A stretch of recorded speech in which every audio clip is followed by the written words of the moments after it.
ইংল্যান্ডের তীব্র গরমে ৬০০ মৃত্যুর আশঙ্কা, আতঙ্কিত Bangladeshi community. Relax media desk report, London.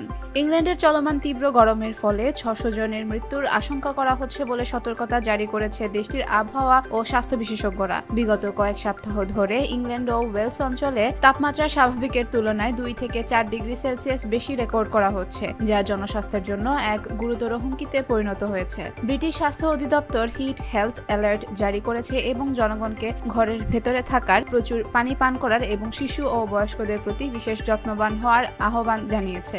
বিশেষজ্ঞদের মতে এই অস্বাভাবিক গরম জলবায়ু পরিবর্তনেরই ফলাফল। মেট অফিস জানায়, গত দশকে গ্রীষ্মকালের তাপমাত্রা বেড়ে যাওয়ার প্রবণতা উদ্বেগজনক হারে বৃদ্ধি পেয়েছে। আগামীতেও আরও দীর্ঘ এবং ভয়াবহ তাপপ্রবাহের সম্ভাবনার কথা বলা হচ্ছে। এই পরিস্থিতিতে দেশটির বসবাসকারী বাংলাদেশি প্রবাসীদের মধ্যে ব্যাপক আতঙ্ক দেখা দিয়েছে। অনেকেই সামাজিক যোগাযোগ মাধ্যমে আত্মীয় স্বজনকে সতর্ক থাকার আহ্বান জানাচ্ছেন। লন্ডনে বসবাসরত এক প্রবাসী বলেন, প্রতিদিন গরমে কেউ না কেউ অসুস্থ হচ্ছেন। অনেকের বাসায় এসি নেই, বাইরে বের হওয়া দুঃসাধ্য হয়ে পড়েছে। সবচেয়ে বেশি চিন্তা হচ্ছে শিশু ও বৃদ্ধদের নিয়ে। এদিকে হাসপাতালগুলোতে হিট স্ট্রোক, ডিহাইড্রেশন, শ্বাসকষ্ট ও হৃদরোগে আক্রান্ত রোগীর সংখ্যা বাড়ছে। জরুরি পরিষেবায় ব্যস্ত সময় পার করছে তারা। স্বাস্থ্য বিশ্লেষকরা বলছেন, এমন পরিস্থিতি শুধু এক বছরের ব্যাপার নয়, এটা বিশ্বব্যাপী জলবায়ু সংকটেরই অংশ।